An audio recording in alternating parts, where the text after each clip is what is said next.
Good evening and welcome back for the latest edition of the Four Score Speaker Series. I'm Jamie Stout, the Director of Membership for the Abraham Lincoln Presidential Library Foundation. I want to thank all of you for joining us tonight, and tonight's a tiny little milestone for us. We're excited as this is the 20th webinar since we started mid-2020. So honestly, they just keep getting better and better, and tonight is going to be no different. This is a book we've all been looking forward to talking more about. Shout out to Dr. Christian McWhirter, who has worked so hard to bring us the best Lincoln scholars and authors. And tonight we get the distinct pleasure to be joined by Ed Achorn. Ed is an author of 3 critically acclaimed books about American history. His new book that we'll be discussing tonight, Every Drop of Blood, the momentous second inauguration of Abraham Lincoln. This book was named one of the best books of 2020 by The Economist magazine and is an Amazon editor's choice for best history. He's also the author of baseball history books, The Summer of Beer and Whiskey and 59 and 84. Ed has been a journalist for 41 years. He is a former vice president and editorial pages editor of the Providence Journal. He is also a Pulitzer Prize finalist for commentary and won the Yankee Quill Award for Distinguished Lifetime Service in Journalism. And as tonight, like always, we will entertain as many questions as possible from the audience. So please type those below in the Q&A. And so without any further ado, please help me welcome Dr. Christian McWhirter, the ALPLM Lincoln historian, and Ed Achorn. Thank you, Jamie. I am also thrilled to have Ed here tonight. I reached out to Ed, I think only a couple, maybe a little more than that months ago, and Ed jumped at the chance to come on this. So I was thrilled because I also, every drop of blood was also on my personal Christian McWhirter's top picks of 2020. I really loved this book. I really enjoyed reading it, and I thought March would be a perfect time to talk about it, given that the anniversary of Lincoln's second inaugural address just passed us by, and there was a lot of chatter about inaugural addresses around Joe Biden's inaugural address, a lot of it about the first inaugural, and I don't know if we'll get into that tonight or not, but it's definitely been a topic of conversation, and there's always Lincoln is always someone who comes up, when there's talk about unity or the opposite or strife or all these kind of things. So Lincoln is definitely in the air right now, as are his inaugurals. So I'm really thrilled to have Ed with us tonight. So welcome, Ed. And let's just start with, the book's been out for about a year now, but for those who don't know about it, let's just start with just a quick overview. It's a really interesting, the way you structure the book is really interesting. So let's talk about kind of the general outline of how you set the book up. Right. Well, first, it's such an honor to be here. Thank you, Jamie, and thank you, Christian. I love the library and the museum, and I think it's just wonderful, and I'm so glad to everybody supporting it. The book is 24 hours essentially in the life of Abraham Lincoln and the life of the nation surrounding the second inauguration.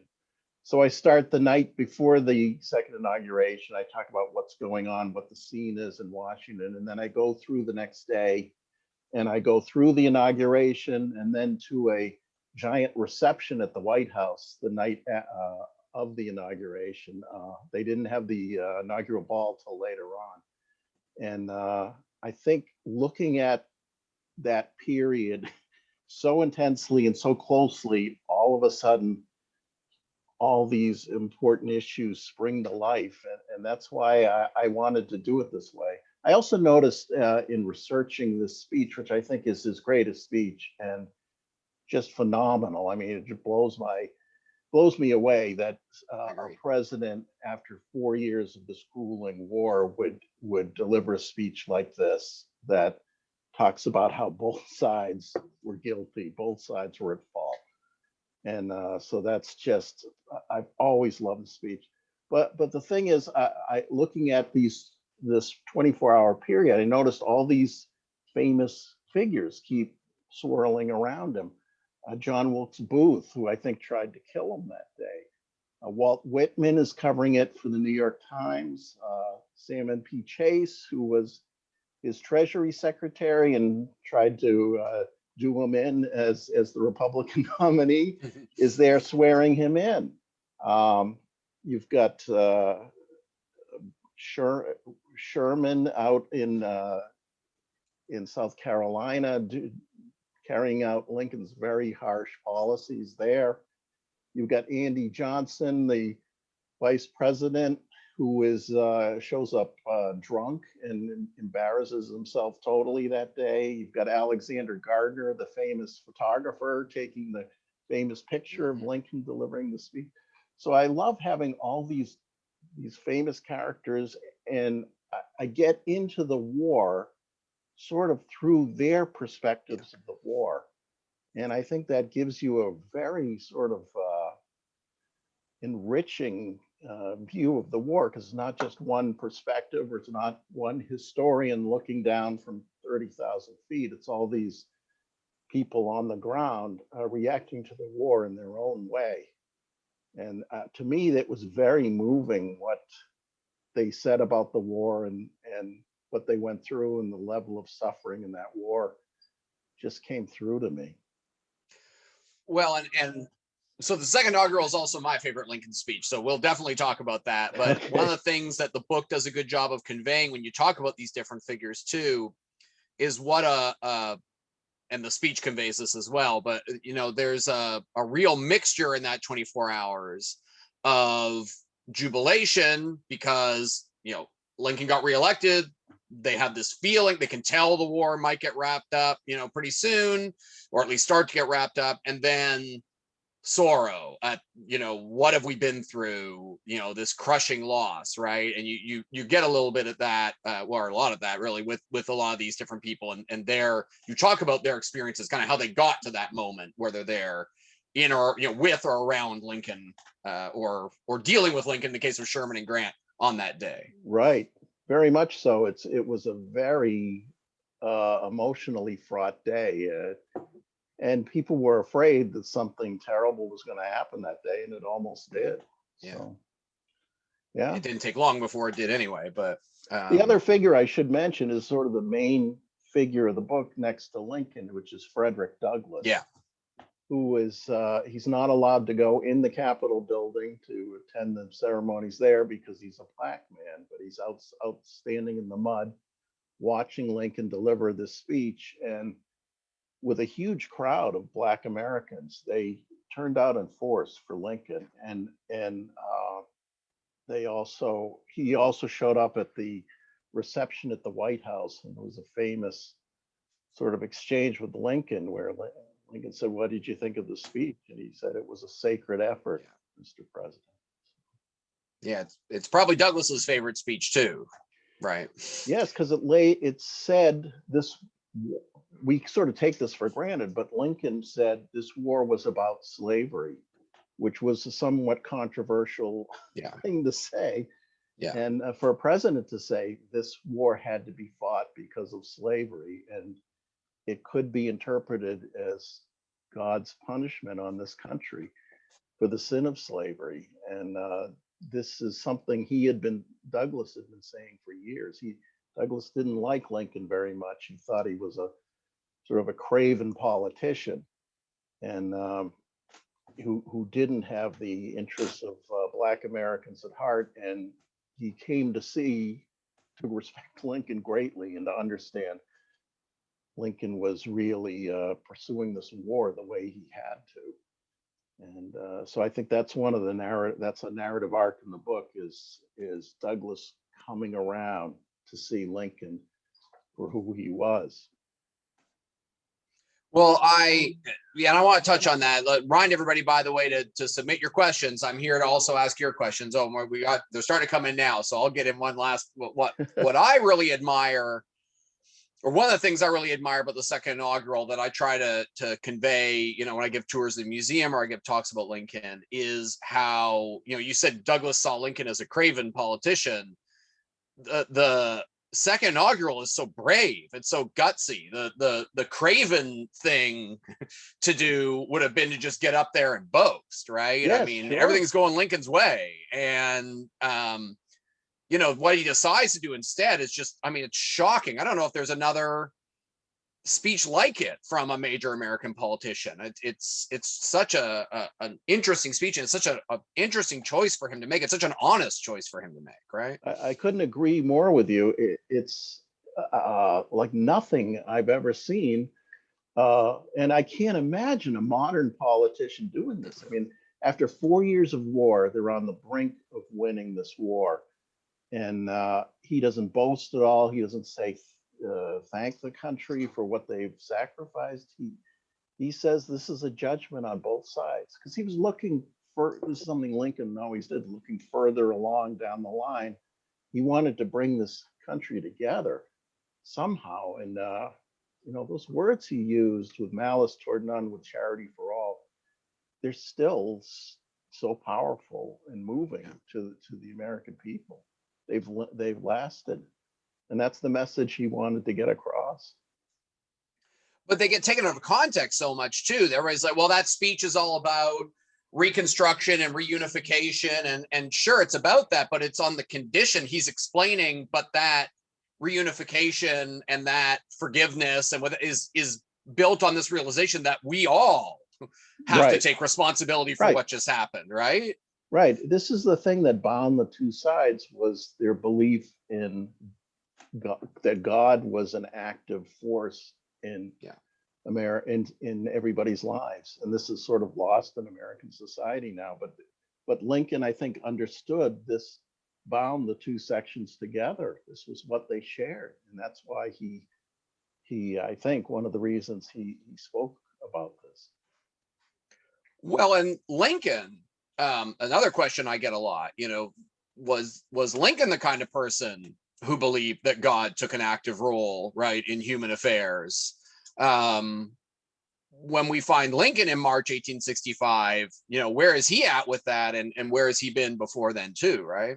Right. Lincoln's religious views are very, like everything else about him, he keeps it very secretive. And but I think he subscribed to the overarching view that he was exposed to as a very young child, which is that God does influence the world. God has an overarching mission in this world that individual human beings don't always understand. Lincoln never had sort of a personal relationship with God or anything like that, but he had a view that human beings can only do so much, that there are forces acting on life that we have no control over, which is odd, because he changed his whole existence through his own personal effort. But he did have this very fatalistic view of the world, that no matter what we do, there are certain things we cannot control, and we just have to deal with them the best we can. Well, Lincoln almost has a, you know, everything Lincoln approaches in life, he has a kind of cool, almost arithmetic he applies to it. And you know, we know from the Meditation on Divine Will and some other documents that that's almost, you know, he's so, and I don't mean to diminish, I'm not trying to say that Lincoln doesn't take God seriously or take spiritualism seriously, but you know, in the second inaugural, it's almost an equation, right? Where he's just trying to figure out, like, well, if God, you know, like he says in the Meditation of Divine Will, like if God supports one side or the other, and then we've had all this death, that equals, it must be the punishment for slavery, right? It's a math problem, right? It's almost like a mathematical equation. You're right. But this is how his brain worked. He was very logical. You know, how can God keep this war going for so long if he's not on one side or the other? I mean, what is going on here? And I think that stimulated him to think about this notion that might connect with the American people, that this was God's punishment for the sin of slavery.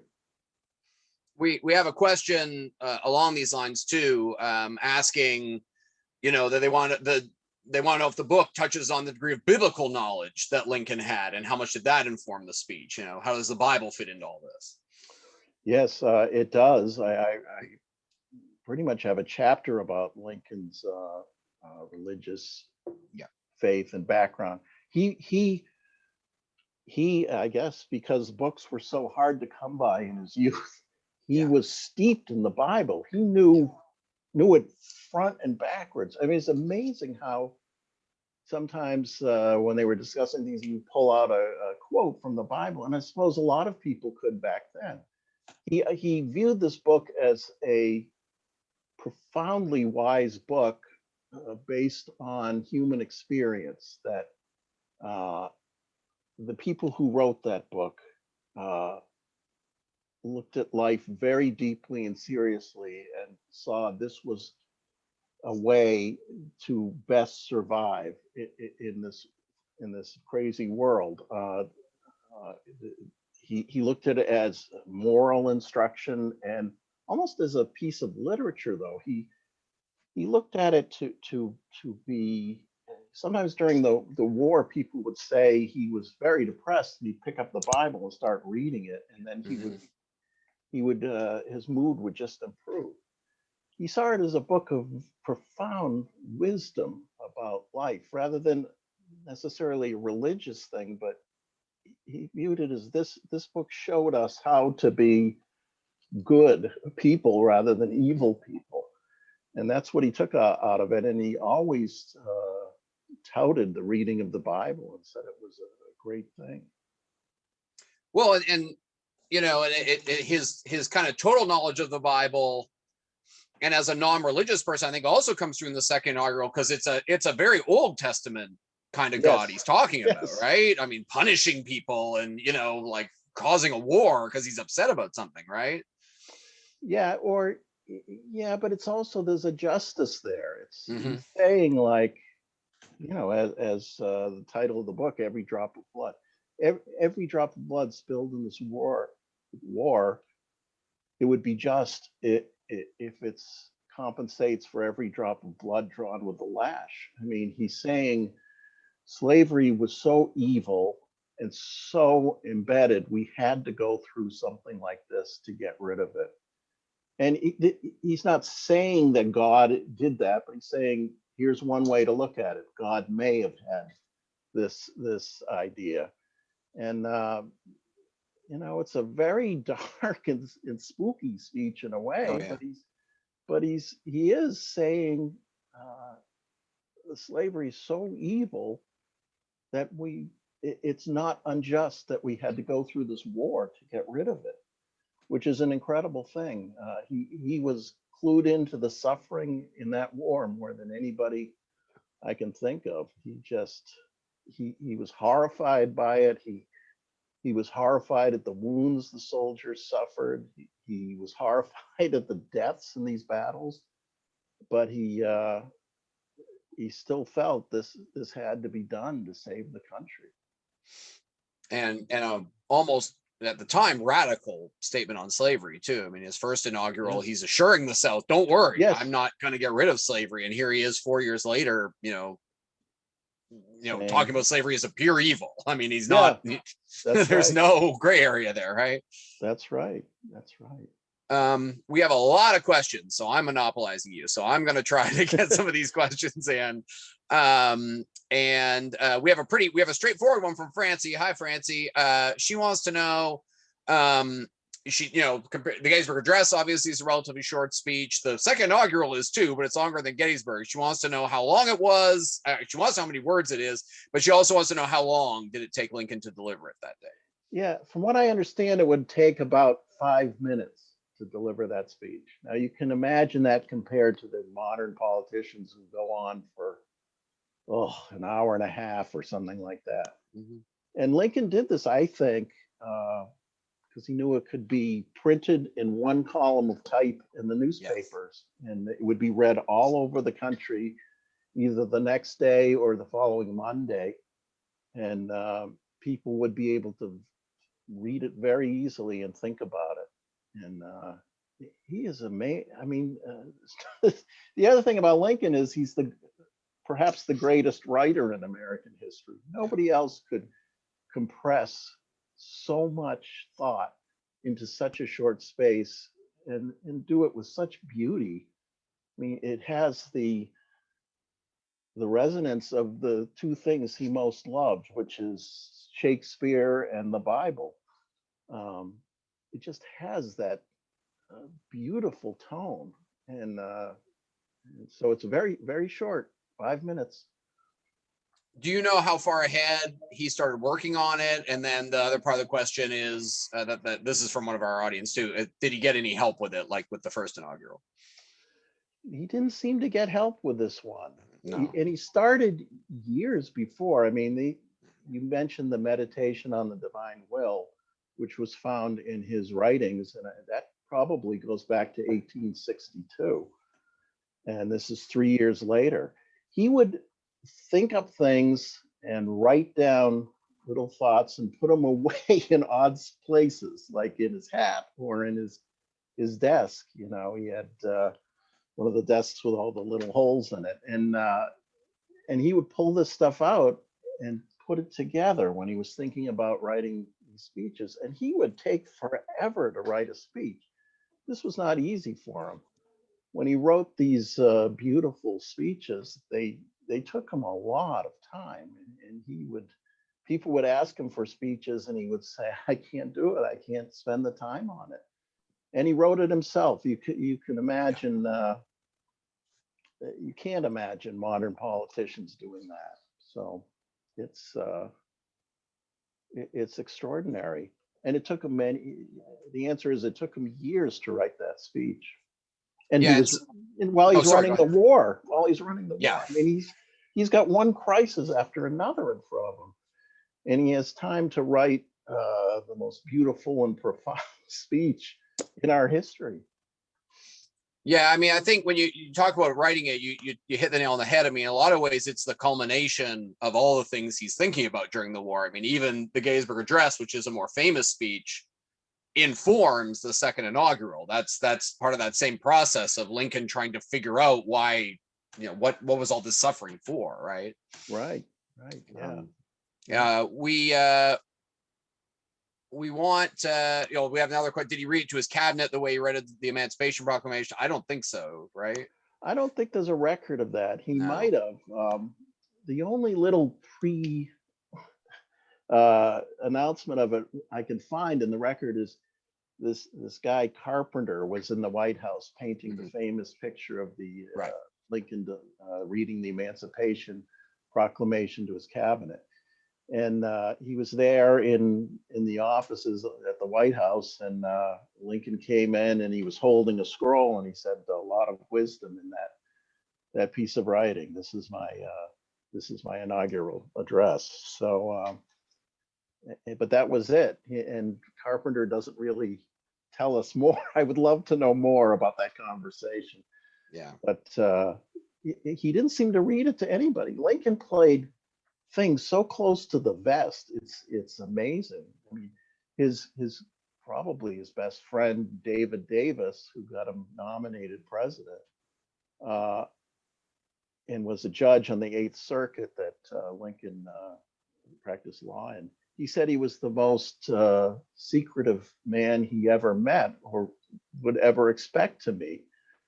He kept things very close to the vest, especially his feelings. And he is the most unusual man I've come across in that way. Very strange.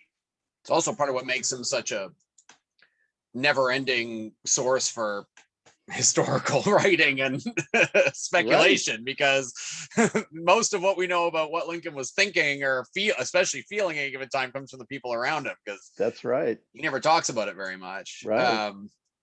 We have a question too, tying it to his personal life. Lincoln losing Willie, suffering bouts of depression. How much, the question is, how much of the speech was he consoling himself? How much of that went into the speech?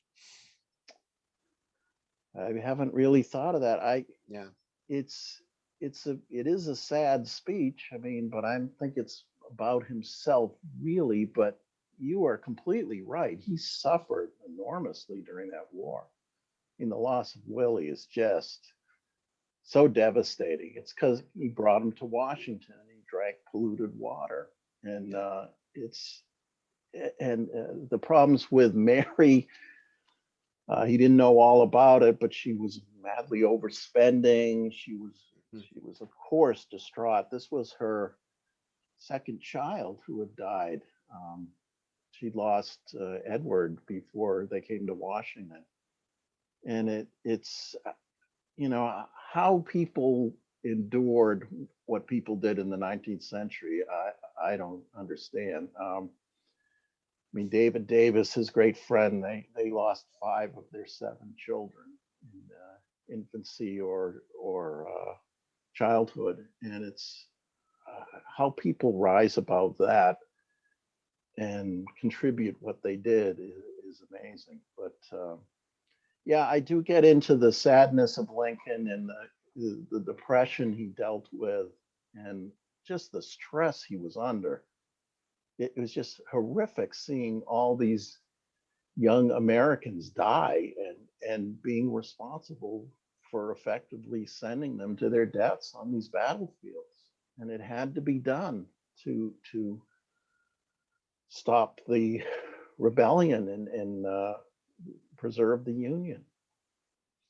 That's a lot of the story we try to tell at the museum. A lot of you watching, I assume, most of you will have been to the museum, and that's part of what the museum tries to do, is to, especially in what we call Journey 2, the White House years, when you walk through these different vignettes in Lincoln's life, is to show how much of his personal and political experience involves suffering, and how he's coping with these two things, and how that they're coming out in these speeches he's making, because that's why Lincoln is spending so much time thinking about this, because he's just surrounded by pain and suffering. Yeah, but I've often thought Lincoln's depression and his failures in life prepared him well for the Civil War. I mean, he was a failure over and over again in politics. I mean, just suffering defeat after defeat, and he rose above it.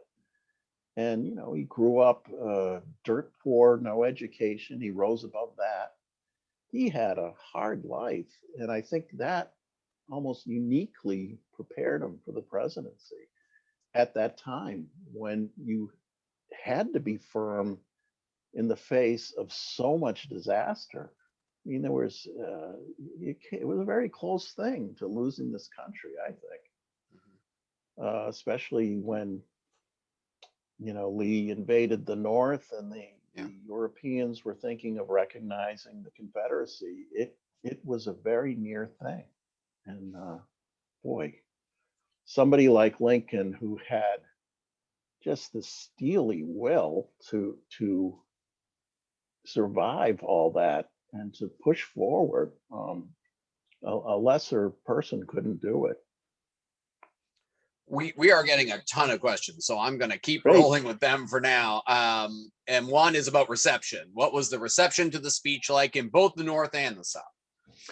Yes, well, the reception in half of the North, the Democratic part, was very similar to the reception in the South, which was people were appalled at this speech. Democrats were appalled that how dare this politician claim to speak for God's will.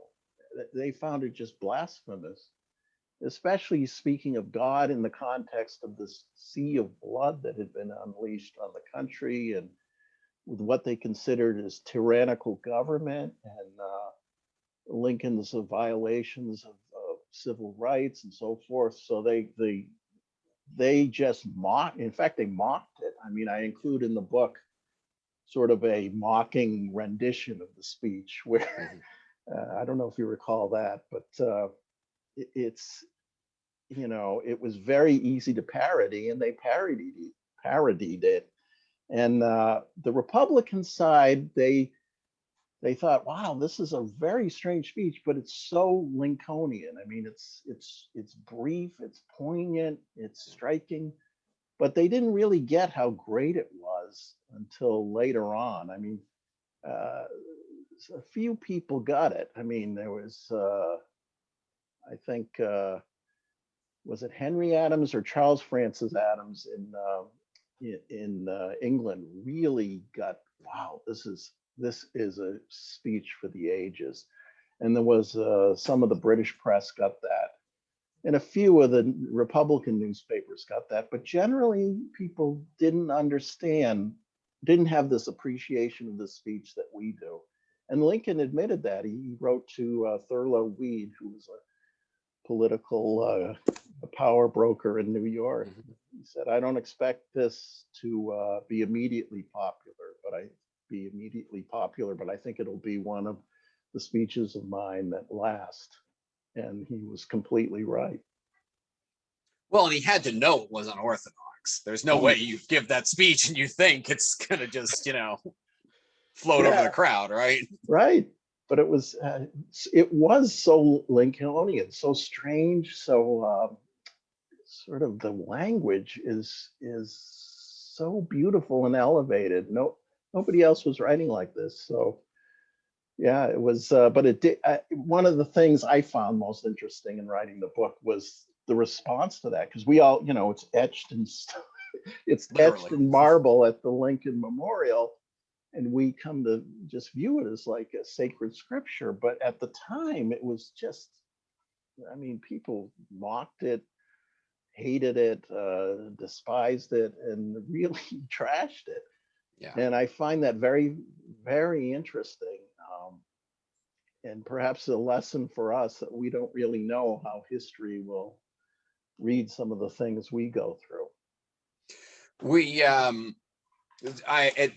talked about some of the negative reaction, and that's sprinkled throughout, again, to give you that picture, which is again one we try to emphasize here, because people think of Lincoln as this universally beloved figure that people really hated Lincoln, and I was especially I was pleased, well, that's a bad word to use given the content, but that you used those Democratic campaign songs, which I always tell people, if you want to really see the venom these people directed at Lincoln, go to those campaign songs. They're vicious. Oh, venomous and deeply racist. Oh, beyond racist. Yeah. That people ask me, what's the most surprising thing you learned writing this book? Now, I always knew Lincoln was hated, or persecuted or so forth. But the level of it, I didn't really know. And I tried to bring that out in the book. People were talking about if he was reelected, somebody should get a knife and stab him to death. That's the level of hostility toward Lincoln. A large percentage of the population viewed him as a tyrant, as completely incompetent, as somebody who made error after error. And that's why this war continued and so many good young men had to die. And he was not anything like universally regarded as this great president.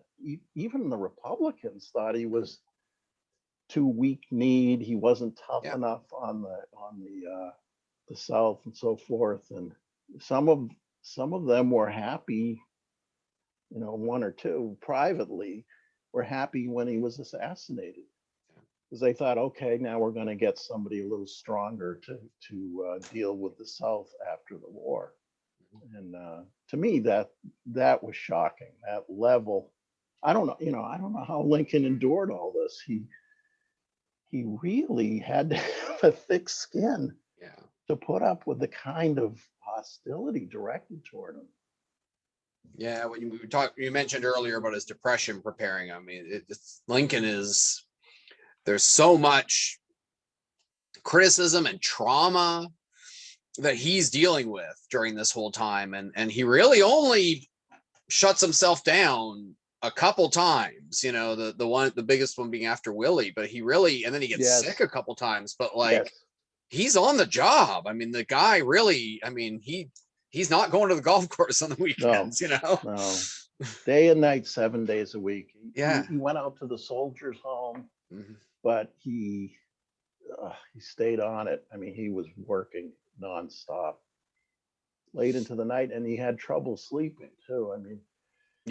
Sometimes I love the story about him coming out in his night shirt with his bony legs and his big feet, and he's reading this funny passage to John Hay, and Hay says something to the effect of he didn't realize the sight of him was much funnier than what he was reading. But you know, that's Lincoln. He got through it really with humor. He Yeah. loved to tell Yeah. funny stories, and he, you know, it's just he wouldn't stop. He told one funny story after another. He would read these things to the cabinet that Yeah. Petroleum Nasby. yes, Petroleum Nasby, that they didn't find very amusing at all. And Lincoln would just like love it, and that's what kept him going. He just loved these stories, and it got him into trouble too. I mean, during one of the attacks during the campaign was that he was singing songs and telling funny stories at the Antietam battlefield, which wasn't really true. I mean, he had asked um, one of his aides to sing a song, but that was not at the battlefield. But this, of course, all got twisted in the campaign coverage, and he was blasted as being disrespectful to the troops and all that stuff. And so he had to go through that. A lot of people didn't like his stories, which could be quite dirty. I mean, really, he's and they thought it was ill befitting a president to conduct himself that way by telling these earthy jokes. But he kept on doing it, and people, he sort of broke a lot of ice with these stories, and sort of helped people get their guard down or distracted them. He used these stories very effectively to get some points across in a way that wouldn't overly offend his hearers. Well, speaking of people who are offended by him, we did get a question about Booth. Let's start talking about the people around Lincoln, because that's a lot of what this book is talking about the people around Lincoln. We haven't touched on that very much. The question is whether Lincoln was aware of Booth's Southern sympathies. I think the answer to that is no, but he was certainly aware of Booth, right? Well, he had gone to see Booth at Ford's Theater.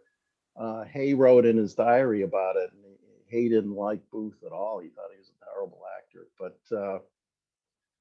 I don't think he didn't know about Booth, and he didn't know about his plotting. And you know, Booth is an interesting figure too. He's somebody who was like, I didn't understand this. He was beloved by the acting fraternity. He was considered just this great guy. He was, I mean, he slept around a lot with women. I think he got syphilis as a result, although that's not on the historical record.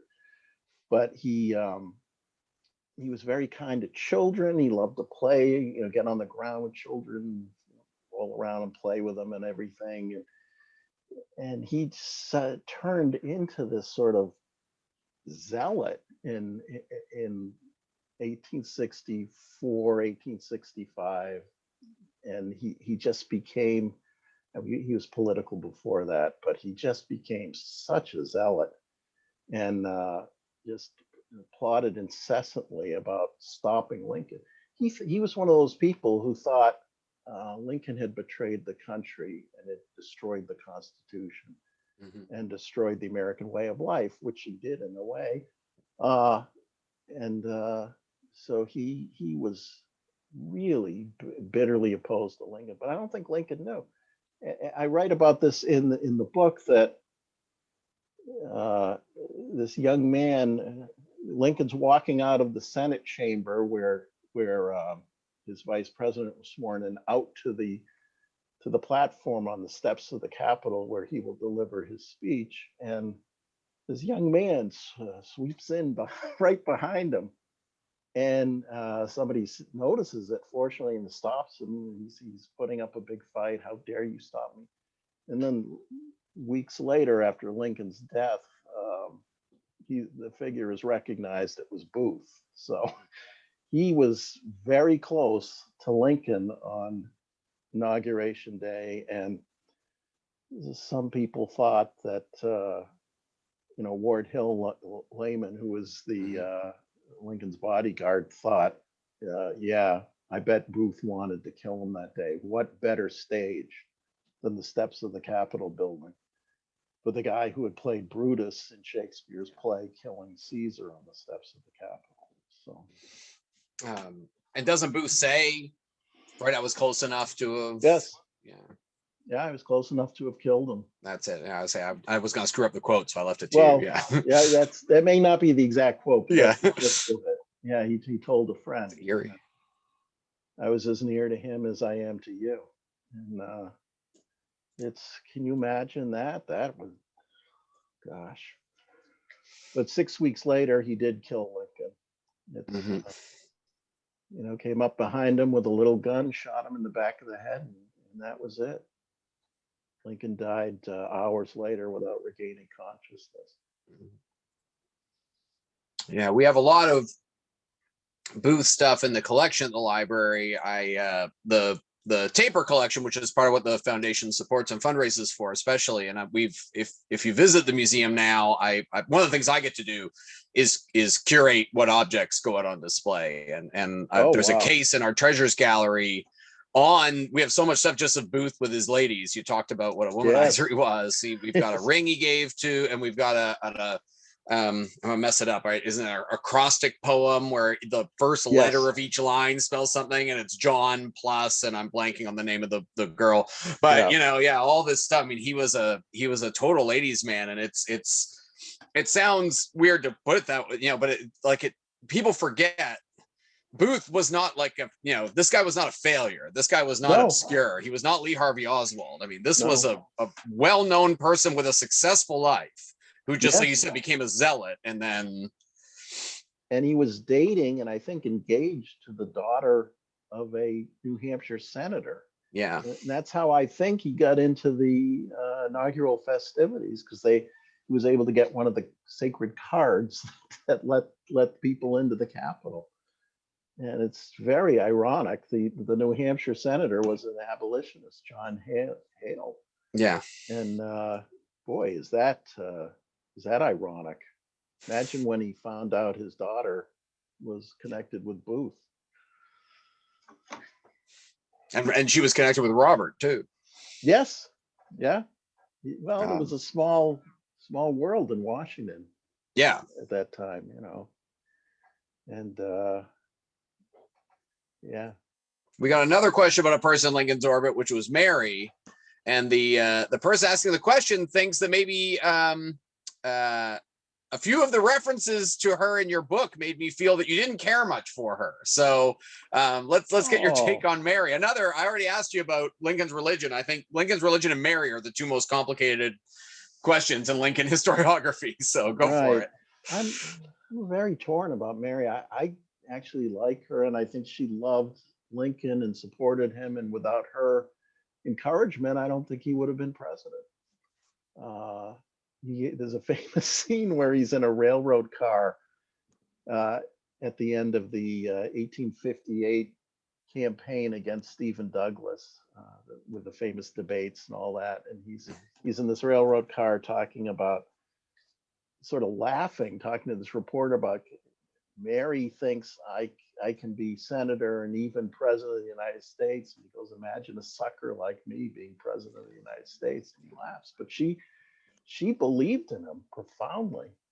And she was a mixed bag, though. She had emotional problems, I think, from a tough upbringing. She was born to a well-to-do family, but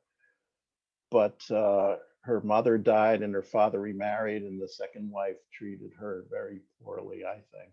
And that leaves great emotional scars. And she lost two of her children, ultimately three of her children. She had mental issues. So, but I don't know. I feel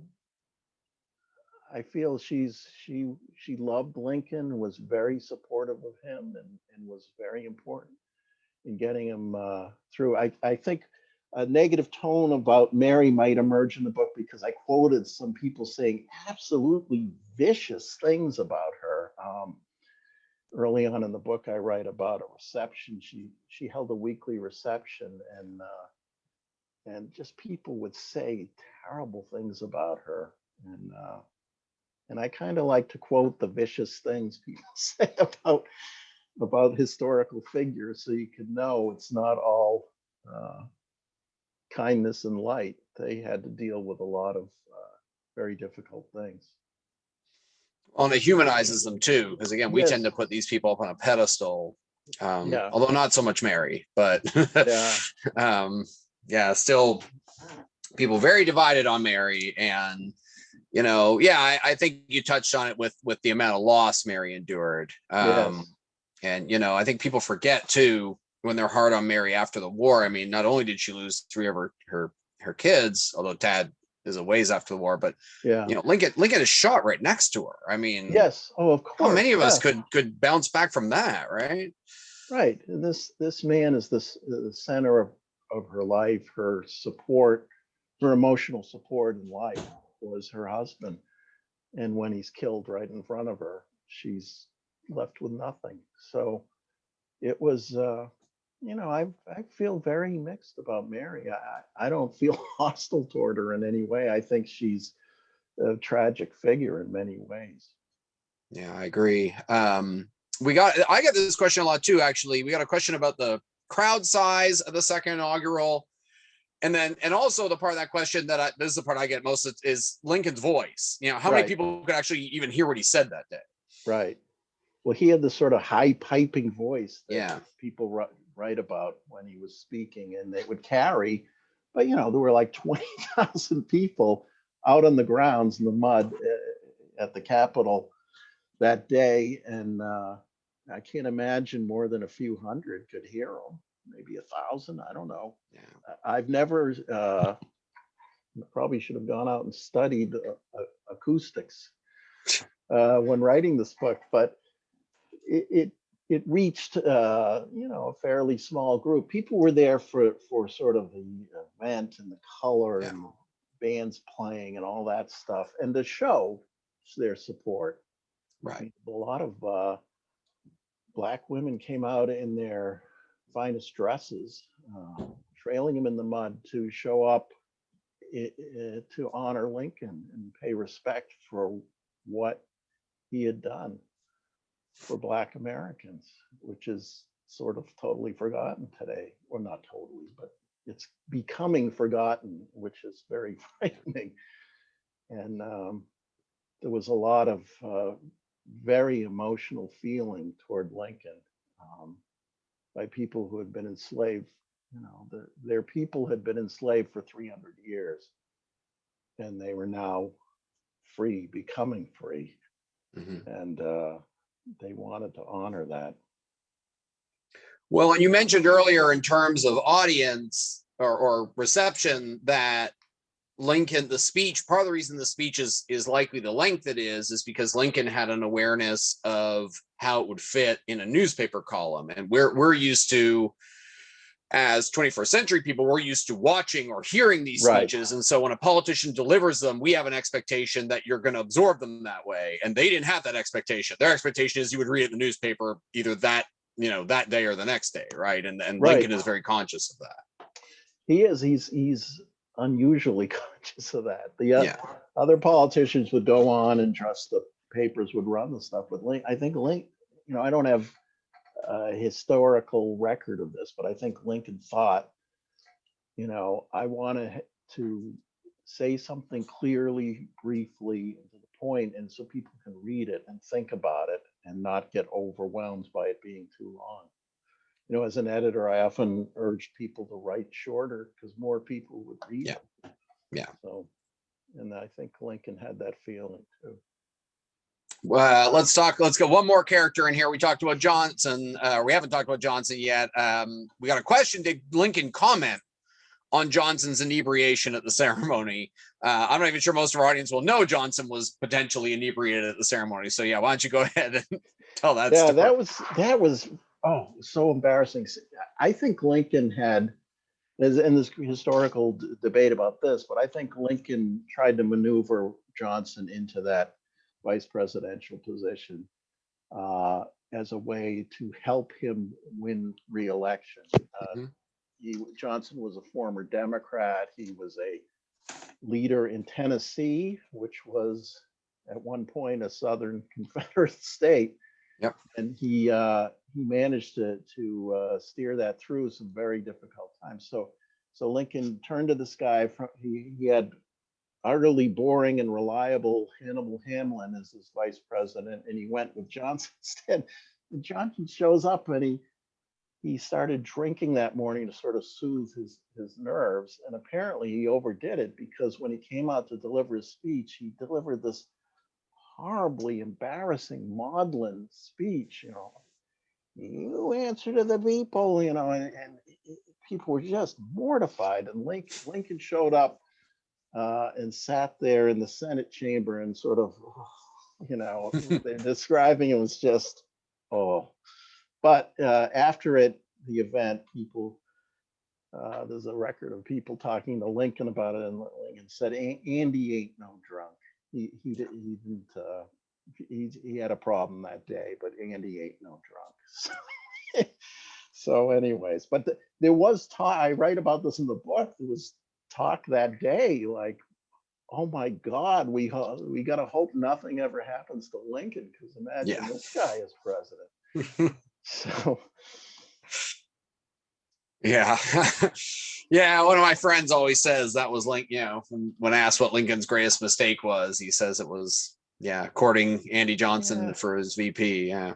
That's one of the things, you look at history with 2020 judgment. Yeah. But at the time, the Republicans weren't running as the Republicans in 1864. They were running as the National Union Party.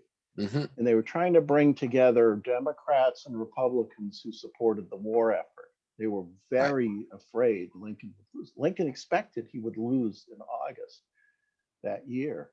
Mm-hmm.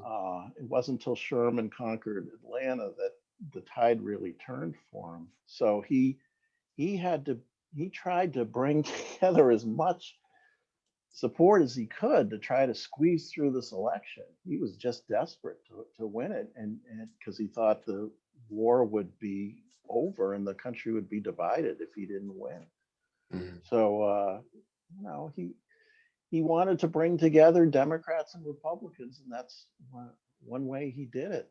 And so we can judge him harshly, but how many vice presidents do take over? How many? Right.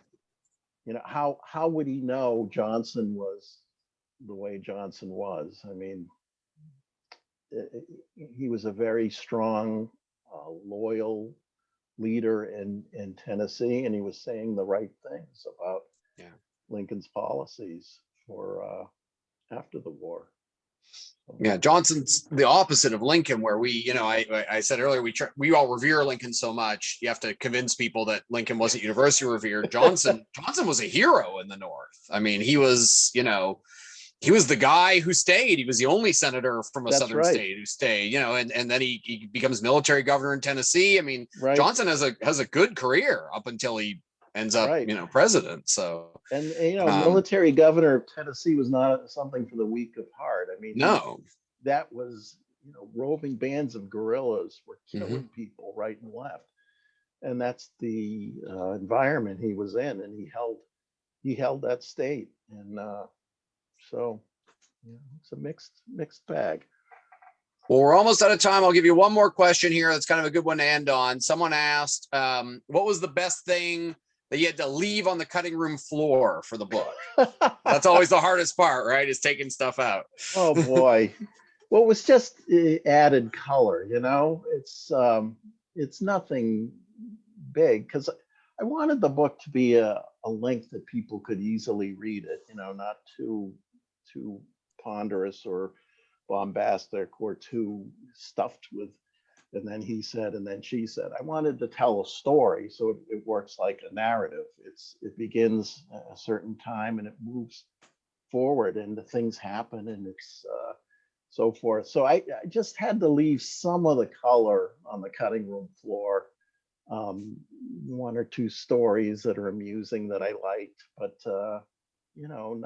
nothing too dramatic. I think I got a lot of really interesting, juicy stuff into this book, and I was very happy with it, and it's been very well received. So, Yeah, it's a tight book too. It reads well.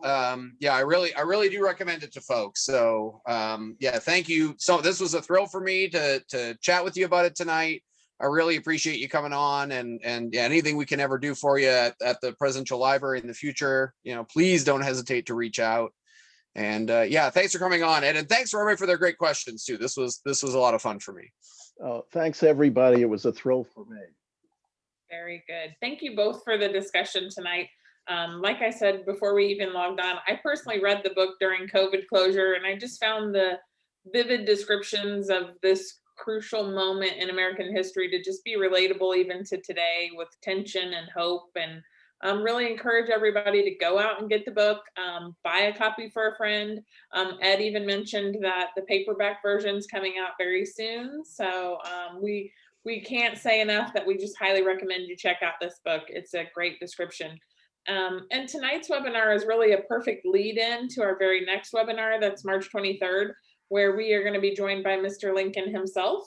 And he will be portraying the night before he gave the second inaugural address, and really an in-depth personal view of Lincoln's feelings and thoughts about the future. So we encourage you to register for that. Future webinars we have all the way up into the summer.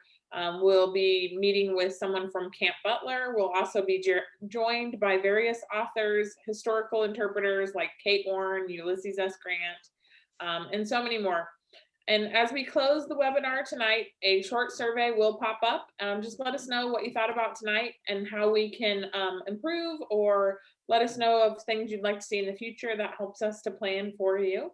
And as always, we'd like to thank our members and our volunteers out there in the audience tonight. You are always the backbone of our organizations, and we really can't say thanks enough. So again, Ed, thank you so much for taking the time out tonight to share your expertise and passion about Lincoln with us. We enjoy it. Thank you guys so much for joining us. Thank you. Thanks. Good night.